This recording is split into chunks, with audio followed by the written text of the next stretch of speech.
NDA ಅಭ್ಯರ್ಥಿಗಳಾಗಿ ಯಾರಿದ್ದಾರೆ? ಮೊದಲನೇದಾಗಿ ಉಡುಪಿ ಚಿಕ್ಕಮಗಳೂರು ಕ್ಷೇತ್ರ ಕೋಟ ಶ್ರೀನಿವಾಸ್ ಪೂಜಾರಿ ವಿಧಾನ ಪರಿಷತ್ನ ಪ್ರತಿಪಕ್ಷ ನಾಯಕ. ಆ ಕಡೆ ಜಯಪ್ರಕಾಶ್ ಹೆಗಡೆ ಮೊನ್ನೆವರೆಗೂ ಬಿಜೆಪಿಯಲ್ಲಿದ್ದರು, ಆನಂತರ ಕಾಂಗ್ರೆಸ್ ಸೇರಿದ್ರು, ಅಭ್ಯರ್ಥಿಯಾದರು. ಉಡುಪಿ ಶೋಭಾ ಕರಂದ್ಲಾಜೆ ಪ್ರತಿನಿಧಿಸ್ತಾ ಇದ್ದಂಥ ಕ್ಷೇತ್ರ. ಉಡುಪಿ ಬಿಜೆಪಿಯ ಸ್ಟ್ರಾಂಗ್ ಹೋಲ್ಡು ಕೂಡ. ನೆಕ್ಸ್ಟು ಹಾಸನ ಪ್ರಜ್ವಲ್ ರೇವಣ್ಣ ಅಭ್ಯರ್ಥಿಯಾಗಿ, ಶ್ರೇಯಸ್ ಪಟೇಲ್ ಕಾಂಗ್ರೆಸ್ನ ಅಭ್ಯರ್ಥಿಯಾಗಿ ಕಣದಲ್ಲಿದ್ದಾರೆ. ಪ್ರಜ್ವಲ್ ರೇವಣ್ಣ ಆನಂತರ ಅನೇಕ ಆರೋಪಗಳನ್ನು ಎದುರಿಸಬೇಕಾಯಿತು. ಸದ್ಯ ಅವರು ಅರೆಸ್ಟು ಕೂಡ ಆಗಿದ್ದಾರೆ. ಕಳೆದ ಬಾರಿಯೂ ಅವರೇ MP, ಈ ಬಾರಿಯೂ ಕೂಡ ಮತ್ತೆ ಗೆಲುವಿನ ನಿರೀಕ್ಷೆಯಲ್ಲಿ ಪ್ರಜ್ವಲ್ ರೇವಣ್ಣ ಇದ್ದಾರೆ. ಶ್ರೇಯಸ್ ಪಟೇಲ್ ಕಳೆದ ಬಾರಿ ರೇವಣ್ಣ ಅವರಿಗೆ ಟೈಟ್ ಫೈಟ್ ಕೊಟ್ಟಂತವರು ಹೊಳೆನರಸೀಪುರದಲ್ಲಿ. ಕ್ಯಾಪ್ಟನ್ ಬ್ರಿಜೇಶ್ ಚೌಟ ದಕ್ಷಿಣ ಕನ್ನಡ ಲೋಕಸಭಾ ಕ್ಷೇತ್ರ. ಪದ್ಮರಾಜ್ ಈ ಬಾರಿ ಹೊಸ ಅಭ್ಯರ್ಥಿಗಳು ಇಬ್ಬರೂ ಕೂಡ.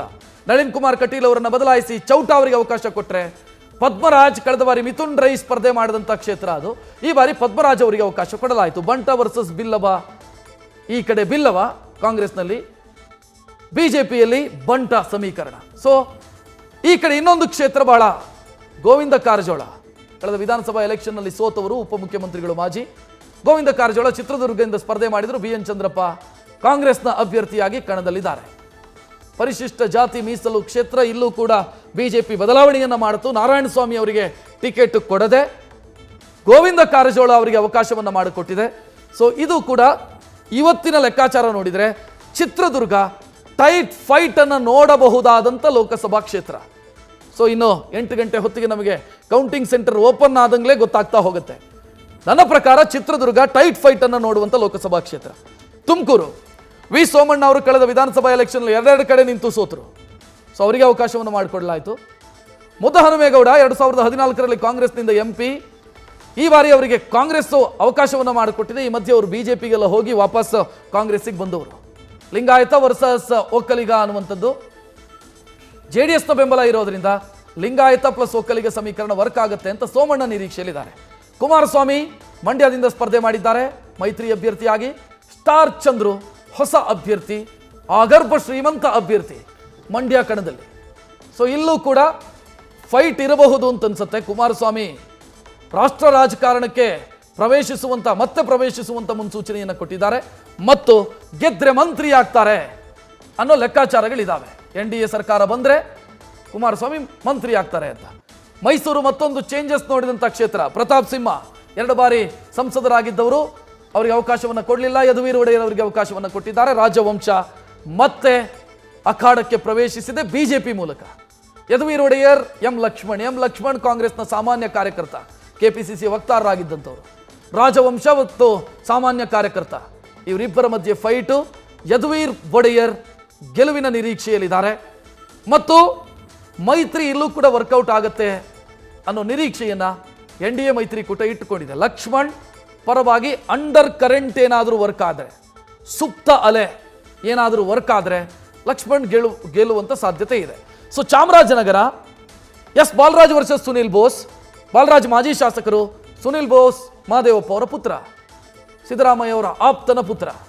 ಸೊ ಇಲ್ಲಿ ಪ್ರಶ್ನೆ ಇರೋದು, ದಿವಂಗತ ಶ್ರೀನಿವಾಸ್ ಪ್ರಸಾದ್ ಅವರ ಬಳಿಕ ಅವರ ಅಳಿಯಂದ್ರಿಗೆ ಯಾರಿಗಾದರೂ ಟಿಕೆಟ್ ಅಂತ ಲೆಕ್ಕಾಚಾರ ಇತ್ತು. ಇಲ್ಲ, ಬಾಲರಾಜ್ ಅವರಿಗೆ ಟಿಕೆಟ್ ಕೊಟ್ಟಿದ್ದಾರೆ. ಇದು ಕೂಡ ಟೈಟ್ ಫೈಟ್ ಅನ್ನು ನೋಡಬಹುದು. ಕಳೆದ ಬಾರಿ ಶ್ರೀನಿವಾಸ್ ಪ್ರಸಾದ್ ಮತ್ತು ಧ್ರುವನಾರಾಯಣ ಅವರ ಫೈಟಲ್ಲಿ 1600 ಚಿಲ್ಲರೆ ಓಟಲ್ಲಿ ರಿಸಲ್ಟ್ ಕೊಟ್ಟಂಥ ಕ್ಷೇತ್ರ ಇದು. ಶ್ರೀನಿವಾಸ್ ಪ್ರಸಾದ್ ಗೆದ್ದಿದ್ದು 1600 ಚಿಲ್ಲರೆ ಓಟಲ್ಲಿ ಆ ಸಂದರ್ಭದಲ್ಲಿ. ಸೊ ಈ ಬಾರಿಯೂ ಕೂಡ ಚಾಮರಾಜನಗರ ಪರಿಶಿಷ್ಟ ಜಾತಿ ಮೀಸಲಾಗಿರುವಂಥ ಕ್ಷೇತ್ರ. ಈ ಕ್ಷೇತ್ರ ಟೈಟ್ ಫೈಟ್ ನೋಡ್ಬೋದು. ಇಡೀ ದೇಶದ ಗಮನ ಸೆಳೆದಿರುವಂಥ ಕ್ಷೇತ್ರ ಇದು. ಬೆಂಗಳೂರು ಗ್ರಾಮಾಂತರ ಡಾಕ್ಟರ್ CN ಮಂಜುನಾಥ್ ಬಿಜೆಪಿ ಅಭ್ಯರ್ಥಿಯಾಗಿ, DK ಸುರೇಶ್ ಕಾಂಗ್ರೆಸ್ ಅಭ್ಯರ್ಥಿಯಾಗಿ ಕಣದಲ್ಲಿದ್ದಾರೆ. ಪ್ರಶ್ನೆ ಯಾವುದು ಅಂತಂದರೆ, ಬಿಜೆಪಿಯ ಸ್ಟ್ರಾಂಗ್ ಹೋಲ್ಡ್ ಇರುವಂಥ ರಾಜರಾಜೇಶ್ವರಿ ನಗರ, ಬೆಂಗಳೂರು ದಕ್ಷಿಣ, ಆನೇಕಲ್ಲಲ್ಲಿ ಒಂದಿಷ್ಟು ಅಸ್ತಿತ್ವ ಇದೆ. ಬಿಜೆಪಿ ಮತ್ತು JDS ಒಂದಾದರೆ ಮಾಗಡಿಯಲ್ಲಿ ಗಟ್ಟಿ ಇದೆ. ಕುಣಿಗಲಲ್ಲಿ ಬಿಜೆಪಿ JDS ಒಂದಾದರೆ ಗಟ್ಟಿ ಇದೆ. ರಾಮನಗರ ಮತ್ತು ಕನಕಪುರ ಕಾಂಗ್ರೆಸ್ ಸ್ಟ್ರಾಂಗ್ ಇದೆ. ಸೊ ಏನಾಗುತ್ತೆ ಅನ್ನೋದು ಸದ್ಯಕ್ಕಿರುವಂಥ ಕುತೂಹಲ. ಕನಕಪುರದಲ್ಲಿ 1 lakh lead last time DK Shivakumar. So ಅಂಥ ಲೀಡ್ ಏನಾದರೂ ಸಿಕ್ಕಿದ್ರೆ DK ಸುರೇಶ್ ಅವರಿಗೆ ಅನುಕೂಲ ಆಗುತ್ತೆ. ಇದು ಶೋಭಾ ಕರಂದ್ಲಾಜೆ. ಉಡುಪಿಯಿಂದ ಅವರನ್ನು ಈ ಕಡೆ ಕರೆತಂದ್ರೋ ಅಥವಾ ಉಡುಪಿಯವರು ಸಾಕು ಅಂತ ಕೈ ಮುಗಿದ್ರೋ ಗೊತ್ತಿಲ್ಲ. ಶೋಭಾ ಕರಂದ್ಲಾಜೆ ಬೆಂಗಳೂರು ಉತ್ತರ ಕ್ಷೇತ್ರದಿಂದ ಸ್ಪರ್ಧೆ ಮಾಡಿದ್ದಾರೆ. ರಾಜೀವ್ ಗೌಡ ಕಾಂಗ್ರೆಸ್ನಿಂದ ಅಭ್ಯರ್ಥಿ. ಶೋಭಾ ಕರಂದ್ಲಾಜೆ 2004ರಿಂದಲೂ ಕೂಡ ಈ ಕ್ಷೇತ್ರ ಬಿಜೆಪಿಯ ವಶದಲ್ಲಿದೆ. ಸಾಂಗ್ಲಿಯಾನ ಅವರಿಂದ ಶುರುವಾಯಿತು ಈ ಕ್ಷೇತ್ರದಲ್ಲಿ ಬಿಜೆಪಿಯ ಗೆಲುವು. ನಂತರ ನಿರಂತರವಾಗಿ ಗೆದ್ದಿದೆ ಡಿ ವಿ ಚಂದ್ರೇಗೌಡರು, ಸದಾನಂದ ಗೌಡರು. ಅನಂತರ ಈಗ ಶೋಭಾ ಕರಂದ್ಲಾಜೆ ನಿರೀಕ್ಷೆಯಲ್ಲಿದ್ದಾರೆ. ರಾಜೀವ್ ಗೌಡ ಆ 4 ಗೆಲುವು ಏನಿದೆ ಬಿಜೆಪಿಯದ್ದು ಅದನ್ನು ಮುರಿಯುವಂಥ ವಿಶ್ವಾಸದಲ್ಲಿದ್ದಾರೆ. ಉತ್ತರದಲ್ಲಿ ಈ ಬಾರಿ ನಾನು ಗೆಲ್ತೀನಿ ಅನ್ನುವಂಥ ನಿರೀಕ್ಷೆಯಲ್ಲಿದ್ದಾರೆ. ಶೋಭಾ ಕರಂದ್ಲಾಜೆ ಅವರ ಪರವಾಗಿ ಒಂದಿಷ್ಟು ಅಂಶಗಳಿದ್ದಾವೆ. ಬಿಕಾಸ್ ನಗರ ಕೇಂದ್ರಿತ ಮತದಾರರು. ನೆಕ್ಸ್ಟ್ ಬೆಂಗಳೂರು ಗ್ರಾಮಾಂತರ, Bengaluru central. P C Mohan Bengaluru central ಅನ್ನು ನಾವು ಮಿನಿ ಇಂಡಿಯಾ ಅಂತ ಕರಿತೀವಿ. ಬಿಕಾಸ್ ಅದು ಕನ್ನಡಿಗರು, ತೆಲುಗರು, ತಮಿಳರು, ಉರ್ದು ಭಾಷಿಕರು, ಎಲ್ಲ ಭಾಷಿಕರು, ಎಲ್ಲ ಸಂಸ್ಕೃತಿಗಳು ಇರುವಂಥ ಒಂದು ಲೋಕಸಭಾ ಕ್ಷೇತ್ರ ಅದು. ಪಿ ಸಿ ಮೋಹನ್ ನಿರಂತರವಾಗಿ ಗೆದ್ದಿದ್ದಾರೆ, ಮತ್ತೆ ಗೆಲುವಿನ ನಿರೀಕ್ಷೆಯಲ್ಲಿದ್ದಾರೆ. ಮನ್ಸೂರ್ ಅಲಿ ಖಾನ್ ಈ ಬಾರಿ ಹೊಸ ಅಭ್ಯರ್ಥಿಯಾಗಿ ಕಣದಲ್ಲಿದ್ದಾರೆ. ಕಳೆದ ಬಾರಿ ಇಲ್ಲಿ ರಿಜ್ವಾನ್ ಅರ್ಷದ್ ಕಂಟೆಸ್ಟ್ ಮಾಡಿದರು, ಗೆಲ್ಲೋದಕ್ಕಾಗಲಿಲ್ಲ. ಪ್ರಕಾಶ್ ರಾಜು ಕಣದಲ್ಲಿದ್ದರು ಪಕ್ಷೇತರರಾಗಿ, ಗೆಲ್ಲೋದಕ್ಕಾಗಲಿಲ್ಲ. ಪಿ ಸಿ ಮೋಹನ್ ಅವರಿಗೆ ಗೆಲ್ಲೋದು ಹೇಗೆ ಅಂತ ಗೊತ್ತಾಗ್ಬಿಟ್ಟಿದೆ ಕಳೆದ 3 ಎಲೆಕ್ಷನ್ನಲ್ಲಿ. ಬೆಂಗಳೂರಲ್ಲಿ ಒಂದಿಷ್ಟು ರಾಜಕಾರಣಿಗಳಿದ್ದಾರೆ, ಅವರು ಹೆಂಗೆ ಅಂತಂದರೆ ಗೆಲ್ಲೋದು ಹೇಗೆ ಅಂತ ಕಲ್ತು ಬಿಟ್ಟಿದ್ದಾರೆ, ಹೇಗೆ ಗೆಲ್ಲಬೇಕು ಅಂತ ಗೊತ್ತಾಗ್ಬಿಟ್ಟಿದೆ. ಅದರಲ್ಲಿ ಪಿ ಸಿ ಮೋಹನ್ ಕೂಡ ಒಬ್ಬರು. ನಾನು ಇನ್ನೊಂದು ಹೆಸರು ಹೇಳಬೇಕು ಅಂತಂದರೆ ಬೊಮ್ಮನಹಳ್ಳಿಯ ಸತೀಶ್ ರೆಡ್ಡಿ, ಗೆಲ್ಲೋದು ಹೇಗೆ ಅಂತ ಗೊತ್ತಾಗ್ಬಿಟ್ಟಿದೆ. ಸೊ ಅಂಥ ರಾಜಕಾರಣಿಗಳ ಪೈಕಿ ಪಿ ಸಿ ಮೋಹನ್ ಕೂಡ. ಸೊ ಬೆಂಗಳೂರು ಸೆಂಟ್ರಲ್ ಈ ಬಾರಿ ಕಡಿಮೆ ಮತದಾನ ಆಗಿದೆ. ಒಂದು ಲೆಕ್ಕಾಚಾರ ಇತ್ತು ಮೊದಲೆಲ್ಲ, ಕಡಿಮೆ ಮತದಾನ ಆದರೆ ಕಾಂಗ್ರೆಸ್ಸಿಗೆ ಲಾಭ, ಹೆಚ್ಚು ಮತದಾನ ಆದರೆ ಬಿಜೆಪಿಗೆ ಲಾಭ. ಈಗ ಅದೆಲ್ಲ ವರ್ಕೌಟ್ ಆಗಲ್ಲ. ಬಟ್ ಇಲ್ಲಿ ಕಡಿಮೆ ಮಾರ್ಜಿನ್ನ ಗೆಲುವು ಕಾಣುವಂಥ ಸಾಧ್ಯತೆ. ಎಸ್, ಇನ್ನೊಂದು ಕ್ಷೇತ್ರ ಬೆಂಗಳೂರು ದಕ್ಷಿಣ. 91ರಿಂದ ಇಲ್ಲಿ ಬಿಜೆಪಿ ಅಧಿಕಾರದಲ್ಲಿರೋದು. 91ರಿಂದ ನಿರಂತರವಾಗಿ ಗೆದ್ದಿರುವಂಥ ಬಿಜೆಪಿ ಗೆದ್ದಿರುವಂಥ ಕ್ಷೇತ್ರ. ತೇಜಸ್ವಿ ಸೂರ್ಯ 19ರಲ್ಲಿ ಇಲ್ಲಿಂದ ಸ್ಪರ್ಧೆ ಮಾಡಿದರು. ಅನಂತಕುಮಾರ್ ಅವರ ಅಗಲಿಕೆಯ ಕಾರಣದಿಂದಾಗಿ ಅನಂತಕುಮಾರ್ 6 ಬಾರಿ ನಿರಂತರವಾಗಿ ಗೆದ್ದರು ಈ ಕ್ಷೇತ್ರದಿಂದ. ಸೌಮ್ಯ ರೆಡ್ಡಿ ಆ ಗೆಲುವಿನ ನಾಗಾಲೋಟಕ್ಕೆ ಬ್ರೇಕ್ ಹಾಕಬೇಕು ಅನ್ನುವಂಥ ನಿರೀಕ್ಷೆಯಲ್ಲಿದ್ದಾರೆ ತಮ್ಮ ತಂದೆ ರಾಮಲಿಂಗಾರೆಡ್ಡಿಯವರ ನೆರವಿನೊಂದಿಗೆ. ಗೊತ್ತಿಲ್ಲ ಬೆಂಗಳೂರು ದಕ್ಷಿಣ ಮತ್ತೊಮ್ಮೆ ವಶವಾಗುತ್ತಾ, ಬಹಳ ಕುತೂಹಲಕಾರಿ. Next Chikkaballapur, doctor K Sudhakar versus Raksha Ramaiah. So ಇಲ್ಲೂ ಕೂಡ ಒಂದು ಪ್ರಶ್ನೆ ಇದೆ. ಡಾಕ್ಟರ್ ಸುಧಾಕರ್ ಕಳೆದ ಬಾರಿ ಸೋತರು. ಚಿಕ್ಕಬಳ್ಳಾಪುರ ಕ್ಯಾಂಡಿಡೇಟ್ ಚೇಂಜು ಬಿಜೆಪಿಗೆ, ಮತ್ತು ಸಂಸದರಾಗಿದ್ದವರು ಅವರು ಬಿಜೆಪಿಯಿಂದ ಕಳೆದ 2-3 ವರ್ಷದಿಂದ ದೂರನೇ ನಿಂತವರು. ಸೊ ಈಗ ಡಾಕ್ಟರ್ ಕೆ ಸುಧಾಕರ್ ಅವರನ್ನು ಚಿಕ್ಕಬಳ್ಳಾಪುರದ ಜನ ಬೆಂಬಲಿಸ್ತಾರಾ ಅನ್ನುವಂಥ ಪ್ರಶ್ನೆ, ಬೆಂಬಲಿಸಿದ್ದಾರಾ ಅನ್ನುವಂಥ ಪ್ರಶ್ನೆ. ಯಾಕಂತಂದರೆ ಎಲ್ಲ ರಿಸಲ್ಟ್ ಮಾತ್ರ ಬರೋದು ಬಾಕಿ ಇದೆ. ಸೊ ಎಕ್ಸಾಮ್ ಬರೆದಾಗಿದೆ, ರಿಸಲ್ಟ್ ಏನು ಅಂತ ಬಾಕಿ ಇರೋದು. ರಕ್ಷಾರಾಮಯ್ಯ ಹೊಸ ಅಭ್ಯರ್ಥಿ.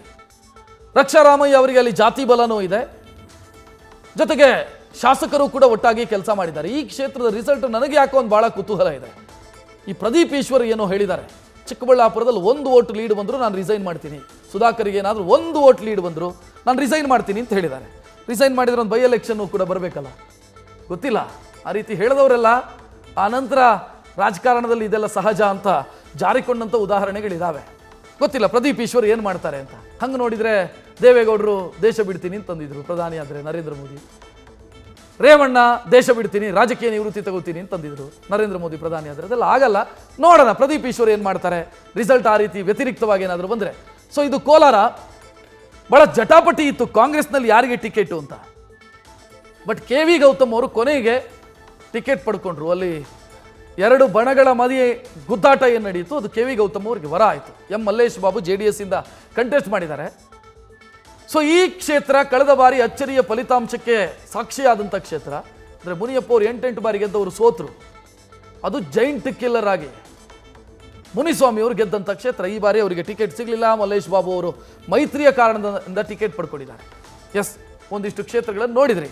ಕೋಟಾ ಶ್ರೀನಿವಾಸ್ ಪೂಜಾರಿ ವಿಧಾನ ಪರಿಷತ್ನ, ಇದು ಚಿಕ್ಕೋಡಿ. ಚಿಕ್ಕೋಡಿಯ ಬಗ್ಗೆ ಕುತೂಹಲ ಇದೆ. ಅಣ್ಣಾ ಸಾಹೇಬ್ ಜೊಲ್ಲೆಗೆ ಒಂದು ಸ್ವಲ್ಪ ವಿರೋಧ ಇತ್ತು. ಜಗದೀಶ್ ಶೆಟ್ಟರ್ ಮತ್ತು ಮೃಣಾಲ್ ಹೆಬ್ಬಾಳ್ಕರ್, ಸುರೇಶ್ ಅಂಗಡಿಯವರು ನಿರಂತರವಾಗಿ ಪ್ರತಿನಿಧಿಸಿದಂಥ ಕ್ಷೇತ್ರ. CP ಗದ್ದಿಗೌಡರ್ ವರ್ಸಸ್ ಸಂಯುಕ್ತ ಪಾಟೀಲ್ ಟಿಕೆಟ್ ಕೊಟ್ಟಿದ್ದಕ್ಕೆ ವಿರೋಧ ಇತ್ತು. ರಮೇಶ್ ಜಿಗಜಿಣಗಿ ನಿವೃತ್ತಿ ಆಗ್ತಾರೆ ಅಂತ ಭಾವಿಸಲಾಗಿತ್ತು, ಆದರೆ ಆಗಲಿಲ್ಲ. ಮತ್ತೊಮ್ಮೆ ಅವಕಾಶವನ್ನು ಬಯಸಿದ್ದಾರೆ ರಾಜು ವಲಗೂರ್. ಡಾಕ್ಟರ್ ಉಮೇಶ್ ಜಾಧವ್ ವರ್ಸಸ್ ರಾಧಾಕೃಷ್ಣ ದೊಡ್ಡಮನಿ, ಅಂದರೆ ಖರ್ಗೆ ಅವರ ಅಳಿಯ. ಸೊ ಇದು ಕೂಡ ಏನಾಗುತ್ತೆ ಅನ್ನುವಂಥ ಸಹಜ ಕುತೂಹಲ ಇದೆ. ರಾಜಾ ಅಮರೇಶ್ವರ್ ನಾಯಕ್ ಅವರಿಗೆ ಟಿಕೆಟ್ ಕೊಡೋದಕ್ಕೆ ದೊಡ್ಡ ವಿರೋಧ ಇತ್ತು. ಕುಮಾರ್ ನಾಯಕ್ ಮಾಜಿ IAS ಅಧಿಕಾರಿ. ಭಗವಂತ ಖೂಬಾ ಅವರಿಗೆ ಟಿಕೆಟ್ ಕೊಡೋದಕ್ಕೆ ವಿರೋಧ ಇತ್ತು ಬಿಜೆಪಿಯಲ್ಲಿ. ಅವರ ಅನಂತರ ಬೇರೆ ಬೇರೆ ದಾರಿಯ ಮುಖಾಂತರ ಟಿಕೆಟ್ ಪಡ್ಕೊಂಡ್ರು. ಡಾಕ್ಟರ್ ಬಸವರಾಜ್ ಕ್ಯಾವಟೂರು ಇಲ್ಲೂ ಕೂಡ ಬದಲಾವಣೆ ಆಗಿದೆ. ಕ್ಯಾವಟೂರು ಅವರಿಗೆ ಟಿಕೆಟ್ ಕೊಟ್ಟಿದ್ದಕ್ಕೆ ವಿರೋಧ ಇದೆ. ಶ್ರೀರಾಮುಲು ಕಳೆದ ಬಾರಿ ಸೋತವರು ಈ ವಿಧಾನಸಭೆಯಲ್ಲಿ ಈ ಬಾರಿ ಅವಕಾಶದ ನಿರೀಕ್ಷೆಯಲ್ಲಿದ್ದಾರೆ. ಒಮ್ಮೆ ಅವರು ಬಳ್ಳಾರಿ ಲೋಕಸಭೆಯನ್ನು ಪ್ರತಿನಿಧಿಸಿದ್ದಾರೆಯೂ ಕೂಡ. ಬಸವರಾಜ ಬೊಮ್ಮಾಯಿ ಮಾಜಿ ಮುಖ್ಯಮಂತ್ರಿ ಹಾವೇರಿಯಿಂದ ಕಣದಲ್ಲಿದ್ದಾರೆ. ಇವರು ಗೆದ್ರೆ ಒಂದು ಬೈ ಎಲೆಕ್ಷನ್ ಬರುತ್ತೆ, ಸೋತ್ರೆ ಯಾವುದೇ ಪ್ರಾಬ್ಲಮ್ ಇಲ್ಲ. ಪ್ರಹ್ಲಾದ್ ಜೋಶಿ ಹುಬ್ಬಳ್ಳಿಯಿಂದ ನಿರಂತರವಾಗಿ ಗೆಲ್ತಾ ಇದ್ದಾರೆ. ಸೊ ಹುಬ್ಬಳ್ಳಿಯೂ ಕೂಡ ಬಿಜೆಪಿಯ ಸ್ಟ್ರಾಂಗ್ ಬೆಲ್ಟು.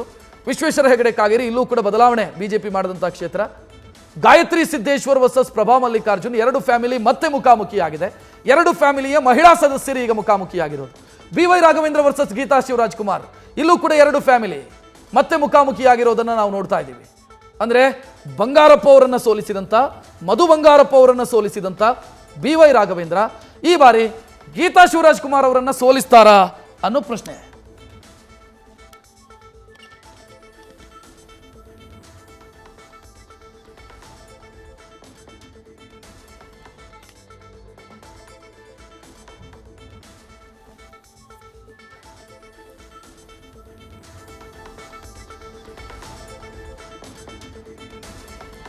ಇನ್ನು ತೀರಾ ಜಿದ್ದಾಜಿದ್ದಿಯ ಕಣಗಳು ಯಾವುದೆಲ್ಲ ಒಮ್ಮೆ ನೋಡ್ಬಿಡೋಣ. ಆ ಡೀಟೇಲ್ ನೋಡ್ತಾ ಇದ್ದೀರಿ. Kumaraswamy versus star Chandru, Prajwal Revanna versus Shreyas Patel, ಇದು ಕೂಡ ಬಹಳ ಕುತೂಹಲಕಾರಿ ಕಣ. ಇದು CN ಮಂಜುನಾಥ್ ಒಂದು ವೇಳೆ ಇದರಲ್ಲಿ ನಂಬರ್ 1 ಅಂತ ಯಾವುದಾದ್ರೂ ನಾವು ಭಾವಿಸಿದ್ರೆ ಇದೇ ಕ್ಷೇತ್ರ. BY ರಾಘವೇಂದ್ರ ವರ್ಸಸ್ ಗೀತಾ ಶಿವರಾಜ್ ಕುಮಾರ್, ಇದರ ಜೊತೆಗೆ ಯದುವೀರ್ ಒಡೆಯರ್ ವರ್ಸಸ್ M ಲಕ್ಷ್ಮಣ್, ಇದು ಕೂಡ ಜಿದ್ದಾಜಿದ್ದಿನ ಕ್ಷೇತ್ರವಾಗಿ ಬದಲಾಗಿದೆ. ಬಾಲರಾಜ್ ವರ್ಸಸ್ ಸುನೀಲ್ ಬೋಸ್, ಇಲ್ಲಿ ಸಿದ್ದರಾಮಯ್ಯ ಹೇಳಿದ್ದಾರೆ ಇಲ್ಲಿ ಗೆಲ್ಲದೇ ಇದ್ರೆ ನನಗೆ ಸಮಸ್ಯೆ ಆಗುತ್ತೆ ಅಂತ. ಜಗದೀಶ್ ಶೆಟ್ಟರ್ ವರ್ಸಸ್ ಮೃಣಾಲ್ ಹೆಬ್ಬಾಳ್ಕರ್, ಲಕ್ಷ್ಮೀ ಹೆಬ್ಬಾಳ್ಕರ್ ಅವರ ಪುತ್ರ. Umesh Jadhav versus Radhakrishna Doddamani. Umesh Jadhav last time Kharge ಅವರನ್ನು ಸೋಲಿಸಿದರು. ಈ ಬಾರಿ ಅವರ ಅಳಿಯ ಕಣದಲ್ಲಿದ್ದಾರೆ. ಬಸವರಾಜ ಬೊಮ್ಮಾಯಿ ವರ್ಸಸ್ ಆನಂದ್ ಸ್ವಾಮಿ ಗಡ್ಡದೇವರ ಮಠ, ಇದು ಕೂಡ. ಪ್ರಹ್ಲಾದ್ ಜೋಶಿ ವರ್ಸಸ್ ವಿನೋದ್ ಅಸೂಟಿ. ಪ್ರಹ್ಲಾದ್ ಜೋಶಿ ನಿರಂತರವಾಗಿ ಗೆದ್ದಂಥ ಕ್ಷೇತ್ರದಲ್ಲಿ ವಿನೋದ್ ಅಸೂಟಿ ಈಗ ಅದೃಷ್ಟ ಪರೀಕ್ಷೆಗೆ ಇಳಿದಿರೋದು. ಸುಧಾಕರ್ ವರ್ಸಸ್ ರಕ್ಷಾರಾಮಯ್ಯ, ಸುಧಾಕರ್ ಅವರ ರಾಜಕೀಯ ಭವಿಷ್ಯ ಈ ರಿಸಲ್ಟ್ ಮೇಲೆ ನಿಂತಿದೆ. ಗಾಯತ್ರಿ ಸಿದ್ದೇಶ್ವರ್ ವರ್ಸಸ್ ಪ್ರಭಾ ಮಲ್ಲಿಕಾರ್ಜುನ್. ಕಾರಣ, ನಿಮಗೆ ದಾವಣಗೆರೆ ಲೋಕಸಭಾ ಕ್ಷೇತ್ರದಲ್ಲಿ ಎರಡು ಫ್ಯಾಮಿಲಿಗಳ ಮಧ್ಯೆ ಜಟಾಪಟಿ ಕಳೆದ ದಶಕಗಳಿಂದ ನಡೆದುಕೊಂಡು ಬಂದಿದೆ. ಅಂದರೆ ಸಿದ್ದೇಶ್ವರ್ ಅವರ ತಂದೆಯಲ್ಲಿ MP, ಸಿದ್ದೇಶ್ವರ್ MP, ಈಗ ಅವರ ಪತ್ನಿ ಶಾಮನೂರು MP ಆಗಿದ್ರು. SS ಮಲ್ಲಿಕಾರ್ಜುನ್ 3 ಬಾರಿ ಸ್ಪರ್ಧೆ ಮಾಡಿ ಸೋತರು. ಈಗ ಮಲ್ಲಿಕಾರ್ಜುನ್ ಅವರ ಪತ್ನಿ ಕಣದಲ್ಲಿದ್ದಾರೆ. ಸೊ ಅದು 3ನೇ ಹಂತದ ಜಟಾಪಟಿ, 3ನೇ ಹಂತದ ಯುದ್ಧ. ನನಗೆ ಬಹಳ ಇಂಟ್ರೆಸ್ಟಿಂಗ್ ಅಂತ ಅನಿಸ್ತಾ ಇರೋದು ಈ ಕ್ಷೇತ್ರ ಶಿವಮೊಗ್ಗ. ಕಾರಣ ಇದೆ, BY ರಾಘವೇಂದ್ರ ಬಂಗಾರಪ್ಪ ಅವರನ್ನು ಸೋಲಿಸಿದವರು, ನಂತರ ಮಧು ಬಂಗಾರಪ್ಪ ಅವರನ್ನು ಸೋಲಿಸಿದ್ರು 2 ಬಾರಿ. ಈಗ ಗೀತಾ ಶಿವರಾಜ್ ಕುಮಾರ್ ಅವರು ಅವರಿಗೆ ಅಭ್ಯರ್ಥಿ. ಸೊ ಏನಾಗತ್ತೆ ಅನ್ನೋದು ಪ್ರಶ್ನೆ. ಇದರ ಮಧ್ಯೆ ದೇಶ ಮಟ್ಟದಲ್ಲಿ VVIP ಕಾನ್ಸ್ಟಿಟ್ಯೂನ್ಸೀಸ್ ಯಾವುದೆಲ್ಲ ನೋಡ್ಬಿಡೋಣ. ಡೀಟೇಲ್ ನಿಮ್ಮ ಮುಂದೆ ಬರ್ತಾ ಇದೆ. ಯಾವ ಕ್ಷೇತ್ರ VVIP ಕಾನ್ಸ್ಟಿಟ್ಯೂನ್ಸೀಸ್ ರಾಷ್ಟ್ರ ಮಟ್ಟದಲ್ಲಿ. ಮೊದಲ ಕ್ಷೇತ್ರ ಅದು ಅಮಿತ್ ಶಾ ಅವರು ಪ್ರತಿನಿಧಿಸುವಂಥ ಗಾಂಧಿನಗರ ಲೋಕಸಭಾ ಕ್ಷೇತ್ರ. ಅಮಿತ್ ಶಾ ದೇಶದ ಗೃಹ ಸಚಿವರಾಗಿ ಮತ್ತು ನರೇಂದ್ರ ಮೋದಿಯವರ ನೆರಳಿನಂತೆ ಅವರ ರಾಜಕೀಯದಲ್ಲಿ ಜೊತೆಗಿದ್ದವರು. ಗುಜರಾತ್ನಲ್ಲಿದ್ದಾಗಲೂ ರಾಷ್ಟ್ರ ರಾಜಕಾರಣಕ್ಕೆ ಬಂದಾಗಲೂ ಕೂಡ. ಸೊ ಅಮಿತ್ ಶಾ ಅವರ ಕ್ಷೇತ್ರ Gandhinagar. Last time huge victory. ಈ ಬಾರಿ ಏನು ಅನ್ನುವಂಥ ಪ್ರಶ್ನೆ ಇದೆ. ಅಮಿತ್ ಶಾ ಅವರು ಗುಜರಾತಲ್ಲಿ 26ಕ್ಕೆ 26 ಅಂತ ಎಕ್ಸಿಟ್ ಪೋಲ್ಗಳು ಹೇಳ್ತಾ ಇರೋದ್ರಿಂದ ಅಮಿತ್ ಶಾ ಅವರು ಮೋಟಾಬಾಯ್ ಅಂತ ಕರೀತಾರೆ ಅವರನ್ನು. ಸೊ ಏನು ಗೆಲ್ತಾರೆ ಅನ್ನೋದು ಬಿಜೆಪಿಯ ನಿರೀಕ್ಷೆ. ಎಷ್ಟು ಮಾರ್ಜಿನ್ನು ಅನ್ನೋದು ಸದ್ಯಕ್ಕಿರುವಂಥ ಪ್ರಶ್ನೆ. ನೆಕ್ಸ್ಟು ಅಸಾದುದ್ದೀನ್ ಓವೈಸಿ, ಹೈದರಾಬಾದ್ ಲೋಕಸಭಾ ಕ್ಷೇತ್ರದ ಸಂಸದರು. ಇವರ ತಂದೆ ಸುಲ್ತಾನ್ ಸಲಾಹುದ್ದೀನ್ ಓವೈಸಿ 6 ಬಾರಿ MP, ಇವರು ಆನಂತರ 4 ಬಾರಿ MP. ಸೊ ಈಗ ಅವರ ವಿರುದ್ಧ ಮಾಧವಿ ಲತಾ ಅವರು ಕ್ಯಾಂಡಿಡೇಟು. ಸೊ ಆ ಕಾರಣಕ್ಕಾಗಿ ಸೋಲ್ತಾರಾ ಅಸಾದುದ್ದೀನ್ ಅನ್ನೋ ಪ್ರಶ್ನೆ ಇದೆ. ಸೊ ಈ ಪ್ರಶ್ನೆಗೆ ಉತ್ತರ ಸಿಗೋದಕ್ಕೆ ಸ್ವಲ್ಪ ಹೊತ್ತು ಮಾತ್ರ ಬಾಕಿ. ನೆಕ್ಸ್ಟ್ ಇನ್ನು ದಿಗ್ವಿಜಯ್ ಸಿಂಗ್, ಮಧ್ಯಪ್ರದೇಶದ ಮಾಜಿ ಮುಖ್ಯಮಂತ್ರಿ ದಿಗ್ವಿಜಯ್ ಸಿಂಗ್ ಅವರು ಏನಾಗ್ತಾರೆ ಅನ್ನುವಂಥ ಪ್ರಶ್ನೆ. ರಾಯಗಢ್ ಕ್ಷೇತ್ರದಿಂದ ಅವರು ಅಭ್ಯರ್ಥಿಯಾಗಿ ಕಣದಲ್ಲಿದ್ದಾರೆ. ಸದಾ ಬಿಜೆಪಿಯನ್ನು ನರೇಂದ್ರ ಮೋದಿಯವರನ್ನ ಅತ್ಯಂತ ತೀಕ್ಷ್ಣ ಶಬ್ದದಲ್ಲಿ ಟೀಕಿಸುವಂಥ ಮುಂಚೂಣಿಯ ರಾಜಕಾರಣಿಗಳ ಪೈಕಿ ದಿಗ್ವಿಜಯ್ ಸಿಂಗ್ ಅವರು ಕೂಡ ಒಬ್ಬರು. ಸೊ ಅವರ ಭವಿಷ್ಯ ಏನಾಗುತ್ತೆ ನೋಡೋಣ. ಹೇಮಾ ಮಾಲಿನಿ ಟಿಕೆಟ್ ಸಿಗಲ್ಲ ಅಂತ ಭಾವಿಸಲಾಗಿತ್ತು, ಕಾರಣ ವಯಸ್ಸು. ಆದರೆ ಹೇಮಾ ಮಾಲಿನಿ ಅವರಿಗೆ ಮತ್ತೆ ಟಿಕೆಟ್ ಕೊಡಲಾಗಿದೆ. ಮಥುರಾ ಕ್ಷೇತ್ರದಿಂದ ಅಭ್ಯರ್ಥಿಯಾಗಿ ಕಣದಲ್ಲಿದ್ದಾರೆ. ಏನಾಗುತ್ತೆ ಹೇಮಾ ಮಾಲಿನಿ ಅವರ ಭವಿಷ್ಯ? ಇನ್ನೇನು ಸ್ವಲ್ಪ ಹೊತ್ತು ಅಷ್ಟೇ. ನೆಕ್ಸ್ಟ್ ಇನ್ನು ಬಹಳ ಕುತೂಹಲಕಾರಿ ಕ್ಷೇತ್ರ ಅಂತಂದ್ರೆ ಜ್ಯೋತಿರಾದಿತ್ಯ ಸಿಂಧ್ಯಾ ಕಂಟೆಸ್ಟ್ ಮಾಡಿರುವಂಥ ಗುಣ ಲೋಕಸಭಾ ಕ್ಷೇತ್ರ. ಕಳೆದ ಬಾರಿ ಕಾಂಗ್ರೆಸ್ ಅಭ್ಯರ್ಥಿಯಾಗಿ ಸೋತರು ಈ ಕ್ಷೇತ್ರದಲ್ಲಿ. ಗುಣ ಕ್ಷೇತ್ರ ಇದೆಯಲ್ಲ, ಇದು ಇವರ ಅಜ್ಜಿ ಪ್ರತಿನಿಧಿಸ್ತಾ ಇದ್ದಂಥ ಕ್ಷೇತ್ರ. ಇವರ ಅಜ್ಜಿ ರಾಜಮಾತೆ ಪ್ರತಿನಿಧಿಸ್ತಾ ಇದ್ದಂಥ ಕ್ಷೇತ್ರ ಬಿಜೆಪಿಯಿಂದ. ಆನಂತರ ಇವರ ತಂದೆ ಮಾಧವರಾವ್ ಸಿಂಧ್ಯಾ ಪ್ರತಿನಿಧಿಸಿದಂಥ ಕ್ಷೇತ್ರ. ಜ್ಯೋತಿರಾದಿತ್ಯ ಸಿಂಧ್ಯಾನೂ ಕೂಡ ಕಾಂಗ್ರೆಸ್ನಿಂದ ಎಂಪಿ ಆದಂಥ ಕ್ಷೇತ್ರ.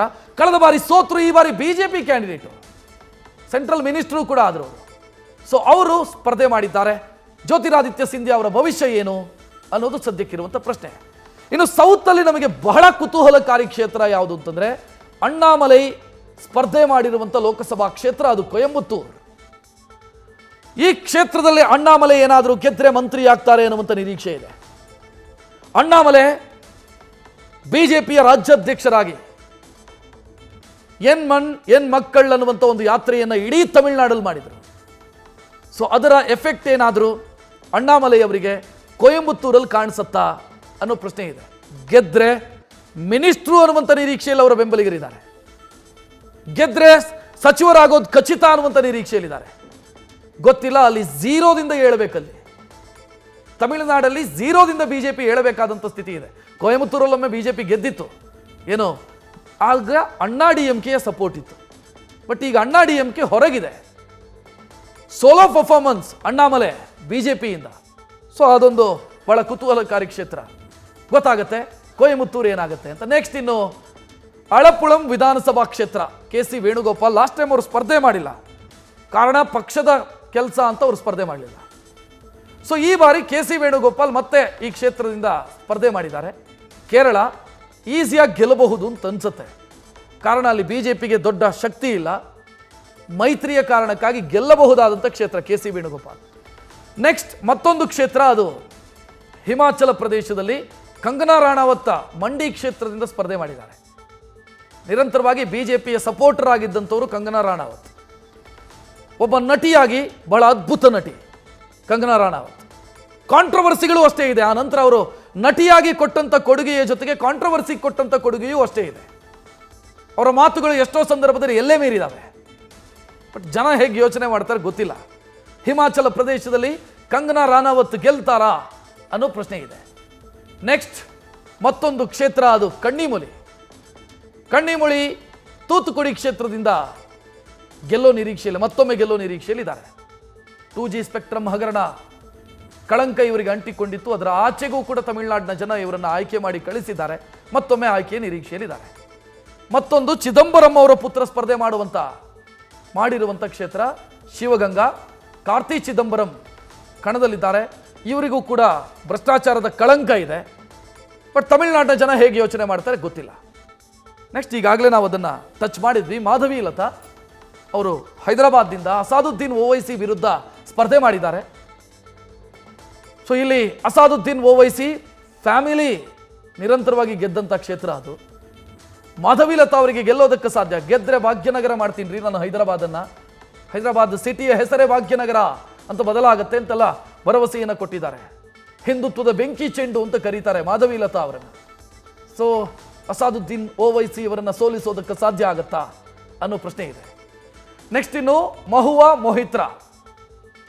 ಇವರು ಅನರ್ಹಗೊಂಡಂಥ ಸಂಸದೆ, ಕಾರಣ ಒಂದು ಹಗರಣದಲ್ಲಿ ಸಿಕ್ಕಾಕೊಂಡ್ರಿ ಇವರು. ಸೊ ಆ ಕಾರಣಕ್ಕಾಗಿ ಇವರನ್ನ ಅನರ್ಹಗೊಳಿಸಲಾಯಿತು. TMC ಮತ್ತೆ ಟಿಕೆಟ್ ಕೊಟ್ಟಿದೆ ಕೃಷ್ಣಾನಗರ ಲೋಕಸಭಾ ಕ್ಷೇತ್ರದಿಂದ. ಸೊ ಮಹುವಾ ಮೊಹಿತ್ರಾ ಬಿಜೆಪಿ ಅತ್ಯಂತ ತೀಕ್ಷ್ಣ ಟೀಕಾಕಾರರಲ್ಲಿ ಒಬ್ಬರು ಇವರು. ಸೋಷಿಯಲ್ ಮೀಡಿಯಾ ಇರಬಹುದು, ಲೋಕಸಭೆ ಇರಬಹುದು. ಮಹುವಾ ಮೊಹಿತ್ರಾ ಮಾತನಾಡುವಂಥ ಮಾತುಗಳು ಬಿಜೆಪಿಯ ಪಾಲಿಗೆ ಅತ್ಯಂತ ಅಪಥ್ಯವಾಗಿರುತ್ತೆ. ಸೊ ಅಂಥ ಮಹುವಾ ಮೊಹಿತ್ರಾ ಗೆಲ್ತಾರಾ ಅನ್ನೋ ಪ್ರಶ್ನೆ ಇದೆ. ನೆಕ್ಸ್ಟ್ ಇನ್ನು ಮನೇಕಾ ಗಾಂಧಿ ಲೋಕಸಭಾ ಕ್ಷೇತ್ರ ಸುಲ್ತಾನ್ಪುರ್, ಉತ್ತರ ಪ್ರದೇಶ. ಸೊ ಮನೇಕಾ ಗಾಂಧಿ ಕೇಂದ್ರ ಸಚಿವರಾದರು, ರಾಜ್ಯಪಾಲೆ ಆದರು, ಆನಂತರ ಸುಮ್ಮನೆ ಇದ್ದರು. ಈಗ ಮತ್ತೊಮ್ಮೆ ಅವಕಾಶ ಕೊಟ್ಟಿದ್ದಾರೆ. ಸೊ ಸುಲ್ತಾನ್ಪುರದಲ್ಲಿ ಮನೇಕಾ ಗಾಂಧಿ ಗೆಲ್ತಾರಾ ಅನ್ನೋ ಪ್ರಶ್ನೆ ಇದೆ. ನೆಕ್ಸ್ಟ್ ಇನ್ನು ಕ್ಷೇತ್ರ ಅದು ವಾರಣಾಸಿ ಲೋಕಸಭಾ ಕ್ಷೇತ್ರ. ಇದಕ್ಕೆ ಜಾಸ್ತಿ ಇಂಟ್ರಡಕ್ಷನ್ ಬೇಕಿಲ್ಲ ಅಂತ ನಾನು ಭಾವಿಸ್ತೀನಿ. ನರೇಂದ್ರ ಮೋದಿ ಅವರು ಸ್ಪರ್ಧೆ ಮಾಡಿದ್ದಾರೆ ವಾರಣಾಸಿ ಕ್ಷೇತ್ರದಿಂದ. ನಾನು ಕಾಶಿಯ ಮನೆಯ ಮಗ ಅಂತಲೇ ಹೇಳ್ಕೊಂಡಿದ್ದಾರೆ ಅವರು. ಇನ್ಫ್ಯಾಕ್ಟ್ ಅಲ್ಲಿನ ಜನನೂ ಕೂಡ ನರೇಂದ್ರ ಮೋದಿ ಅವರನ್ನು ಅಪ್ಪಿಕೊಂಡಿದ್ದಾರೆ. 14 ಮತ್ತು 19ರಲ್ಲಿ ಕೇಜ್ರಿವಾಲ್ ಸ್ಪರ್ಧೆ ಮಾಡಿದವರ ವಿರುದ್ಧ ಗೆಲ್ಲೋದಕ್ಕಾಗಲಿಲ್ಲ. ನರೇಂದ್ರ ಮೋದಿಯವರ ಮಾರ್ಜಿನ್ ಎಷ್ಟು ಅನ್ನೋದು ಪ್ರಶ್ನೆ ಈಗ ವಾರಣಾಸಿಯಲ್ಲಿ. ಈ ಬಾರಿಯೂ ಕೂಡ ಅವರ ವಿರುದ್ಧ ಕಳೆದ ಬಾರಿ ಕಾಂಗ್ರೆಸ್ನ ಕ್ಯಾಂಡಿಡೇಟ್ ಯಾರಾಗಿದ್ರು ಅವರೇ ಕ್ಯಾಂಡಿಡೇಟ್ ಆಗಿ ನರೇಂದ್ರ ಮೋದಿ ಅವರ ವಿರುದ್ಧ ಇದ್ದಾರೆ. ನರೇಂದ್ರ ಮೋದಿ ತಮ್ಮ ತವರು ರಾಜ್ಯವನ್ನು ಬಿಟ್ಟು ಉತ್ತರ ಪ್ರದೇಶದಲ್ಲಿ ಸ್ಪರ್ಧೆ ಮಾಡ್ತಾ ಇರೋದು. 14ರಲ್ಲಿ ಎರಡೆರಡು ಕಡೆ ಸ್ಪರ್ಧೆ ಮಾಡಿದರು. 19ರ ನಂತರ ಅವರು ವಾರಣಾಸಿಯಿಂದಲೇ ಸ್ಪರ್ಧೆ ಮಾಡ್ತಾ ಇದ್ದಾರೆ. ಶಿವನ ಭೂಮಿ ಅಥವಾ ಮಹಾಶ್ಮಶಾನ ಅಂತ ಕರೆಯುವಂಥ ಜಾಗ ಕಾಶಿ. ಕಾಶಿಯ ಅಭಿವೃದ್ಧಿಯಲ್ಲಿ ನರೇಂದ್ರ ಮೋದಿಯವರ ದೊಡ್ಡ ಮಟ್ಟದ ಕೊಡುಗೆ ಇದೆ. ಕಾಶಿ ದೇವಸ್ಥಾನ ಅಭಿವೃದ್ಧಿಯ ಹಿಂದೆ ನರೇಂದ್ರ ಮೋದಿಯವರ ದೊಡ್ಡ ಕಾಂಟ್ರಿಬ್ಯೂಷನ್ ಇದೆ. ಸೊ ಕಾಶಿಯ ವಿಶ್ವನಾಥ ನರೇಂದ್ರ ಮೋದಿಯವರನ್ನ ಮತ್ತೊಮ್ಮೆ ಆಶೀರ್ವಾದ ಮಾಡ್ತಾನ ಅನ್ನೋ ಪ್ರಶ್ನೆ. ನೆಕ್ಸ್ಟ್ ಇನ್ನು ನಿತಿನ್ ಗಡ್ಕರಿ, ಕೇಂದ್ರ ಸಚಿವರಾಗಿ ಬಹಳ ಅದ್ಭುತವಾದಂಥ ಕೆಲಸವನ್ನ ಮಾಡಿದವರು ಮತ್ತು ವಿಪಕ್ಷಗಳಿಂದಲೂ ಕೂಡ ಹೊಗಳಿಸಿಕೊಂಡವರು ನಿತಿನ್ ಗಡ್ಕರಿ. ಮಲ್ಲಿಕಾರ್ಜುನ್ ಖರ್ಗೆ ಒಂದು ಭಾಷಣದಲ್ಲಿ ಹೇಳ್ತಾರೆ ನಿತಿನ್ ಗಡ್ಕರಿ ಬಹಳ ಅದ್ಭುತವಾಗಿ ಕೆಲಸ ಮಾಡಿದ್ದಾರೆ ಅಂತ. ಸೊ ಅಂಥ ನಿತಿನ್ ಗಡ್ಕರಿ ನಾಗ್ಪುರದಿಂದ ಈ ಬಾರಿ ಮತ್ತೆ ಅದೃಷ್ಟ ಪರೀಕ್ಷೆಗಿಳಿದಿದ್ದಾರೆ. ನಾಗ್ಪುರ ಅಂತಂದ್ರೆ RSSನ ಕೇಂದ್ರ ಭೂಮಿ. ಅದು ರಾಷ್ಟ್ರೀಯ ಸ್ವಯಂ ಸೇವಕ ಸಂಘ ಜನ್ಮ ತಾಳಿದಂಥ ಜಾಗ. ಅದು ನಾಗ್ಪುರ ಅಥವಾ ಹೆಡ್ ಕ್ವಾರ್ಟರ್ಸ್ ಇರುವಂಥ ಜಾಗ. ಅಂಥ ನಾಗ್ಪುರದಿಂದ ನಿತಿನ್ ಗಡ್ಕರಿ ಮತ್ತೊಮ್ಮೆ ಗೆಲ್ತಾರಾ ಅನ್ನೋ ಪ್ರಶ್ನೆ ಇದೆ. ಆರೋಗ್ಯ ಸಮಸ್ಯೆಗಳಿದ್ದಾವೆ ನಿತಿನ್ ಗಡ್ಕರಿ ಅವರಿಗೆ. ಈ ಬಾರಿ ಗೆದ್ರೆ ಏನು ಅನ್ನುವಂಥ, ಅಂದರೆ NDA ಬಂದು ನಿತಿನ್ ಗಡ್ಕರಿ ಗೆದ್ರೆ ಏನು ಅನ್ನುವಂಥ ಪ್ರಶ್ನೆಯೂ ಕೂಡ ಇದೆ. ನೆಕ್ಸ್ಟ್ ಇನ್ನು ಬಿಜೆಪಿಯ ಅತ್ಯಂತ ಚಾಣಾಕ್ಷ ಮಂತ್ರಿಗಳ ಪೈಕಿ ಪಿಯೂಷ್ ಗೋಯಲ್ ಕೂಡ ಒಬ್ಬರು. ಅವರು ಮುಂಬೈ ಉತ್ತರದಿಂದ ಸ್ಪರ್ಧೆ ಮಾಡಿದ್ದಾರೆ. ಸೊ ಇಲ್ಲಿ ಕರ್ನಾಟಕ ಮೂಲದ ಗೋಪಾಲ್ ಶೆಟ್ಟಿ ಅಂತ ಕ್ಯಾಂಡಿಡೇಟ್ ಇದ್ರು, ಅವ್ರು ಗೆದ್ದಿದ್ರು. ಸೊ ಈ ಬಾರಿ ಅವರಿಗೆ ಟಿಕೆಟ್ ಕೊಡಲಿಲ್ಲ, ಪಿಯೂಷ್ ಗೋಯಲ್ ಅವರಿಗೆ ಕೊಟ್ಟಿದ್ದಾರೆ. ಮುಂಬೈ ಉತ್ತರ ಸೆಲೆಬ್ರಿಟಿಗಳ ಕ್ಷೇತ್ರ ಅದು. ಸೊ ಆ ಕ್ಷೇತ್ರದಿಂದ ಪಿಯೂಷ್ ಗೋಯಲ್ ಆಯ್ಕೆಯ ನಿರೀಕ್ಷೆಯಲ್ಲಿದ್ದಾರೆ. ನೆಕ್ಸ್ಟ್ ಇನ್ನೊಬ್ಬರು ಕಾಂಗ್ರೆಸ್ನ ಕಡೆಯಿಂದ ರಾಹುಲ್ ಗಾಂಧಿ ವಯನಾಡ್ ಕ್ಷೇತ್ರದಿಂದ ಸ್ಪರ್ಧೆ ಮಾಡಿದ್ದಾರೆ. ಕೇರಳದಿಂದ ಕಳೆದ ಬಾರಿ ಅವರ ಕೈ ಹಿಡಿದಂಥ ಕ್ಷೇತ್ರ. ಅಮೇಥಿಯಲ್ಲಿ ಸೋತಾಗ ವಯನಾಡ್ ಕೈ ಹಿಡಿಯಿತು. ಸೊ ಈ ಬಾರಿ ಮತ್ತೆ ವಯನಾಡಿಂದಲೂ ಸ್ಪರ್ಧೆ ಮಾಡಿದ್ದಾರೆ. ನೆಕ್ಸ್ಟ್ ಇನ್ನೊಂದು ಕ್ಷೇತ್ರ ಅವರ ತಾಯಿ ಪ್ರತಿನಿಧಿಸ್ತಾ ಇದ್ದಂಥ ಕ್ಷೇತ್ರ ರಾಯ್ಬರೇಲಿ, ಅಲ್ಲಿಂದಲೂ ಸ್ಪರ್ಧೆ ಮಾಡಿದ್ದಾರೆ. ಸೊ ರಾಯ್ಬರೇಲಿ ಮತ್ತು ವಯನಾಡ್ ಎರಡೂ ಕಡೆಯೂ ಗೆದ್ದರೆ ಆಗ ಏನು ಅನ್ನೋದು ಒಂದು ಪ್ರಶ್ನೆ. ಎರಡೂ ಕಡೆಯೂ ಸೋತರೆ ಏನು ಗೊತ್ತಿಲ್ಲ. ಸೊ ಇದೆಲ್ಲವೂ ಕೂಡ ಉತ್ತರ ಸಿಗೋದಕ್ಕೆ ನಾವು ಒಂದು ಮಧ್ಯಾಹ್ನದವರೆಗೆ ಕಾಯಬೇಕಾಗತ್ತೆ. ಅಮೇಥಿ ಕೈ ಹಿಡಿಲಿಲ್ಲ ಅವರದು. ಈ ಬಾರಿ ಅಲ್ಲಿ ಸ್ಪರ್ಧೆ ಮಾಡುವಂಥ ಧೈರ್ಯವನ್ನೂ ತೋರಿಸಲಿಲ್ಲ. ರಾಯ್ಬರೇಲಿಗೆ ಬಂದಿದ್ದಾರೆ. ಸೋನಿಯಾ ಗಾಂಧಿ ಅವರು ರಾಜ್ಯಸಭಾ ಸದಸ್ಯರಾಗಿರೋದ್ರಿಂದ ವಯನಾಡು ಆಲ್ಮೋಸ್ಟ್ ಕೈ ಹಿಡಿಯುತ್ತೆ ಅಂತ ಅನ್ಸುತ್ತೆ. ಬಟ್ ಅಲ್ಲಿ ಎಡಪಕ್ಷದ ಅಭ್ಯರ್ಥಿಯೂ ಕೂಡ ಕಣದಲ್ಲಿದ್ದಾರೆ.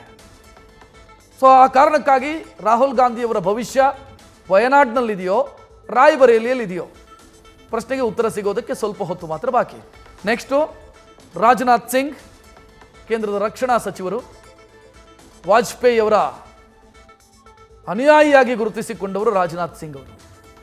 ಲಕ್ನೋದಲ್ಲಿ ಫಸ್ಟ್ ಟೈಮ್ ಅವರು ಸ್ಪರ್ಧೆ ಮಾಡಿದಾಗ ವಾಜಪೇಯಿ ಹೆಸರಲ್ಲೇ ಗೆದ್ದರು, ಆನಂತರ ನಿರಂತರವಾಗಿ ಗೆದ್ದರು. ಸೊ ಈಗ ಉತ್ತರ ಪ್ರದೇಶದ ಲಕ್ನೋದಿಂದ ರಾಜನಾಥ್ ಸಿಂಗ್ ನಿರೀಕ್ಷೆಯಲ್ಲಿದ್ದಾರೆ. ಮತ್ತೊಂದು ಅಚ್ಚರಿಯ ಕ್ಷೇತ್ರ ಈ ಬಾರಿ, ಅದು ನಮ್ಮ ಪಕ್ಕದ ಕೇರಳದ ತಿರುವನಂತಪುರ ವಿಧಾನಸಭಾ ಕ್ಷೇತ್ರ, ಲೋಕಸಭಾ ಕ್ಷೇತ್ರ ಕ್ಷಮಿಸಿ.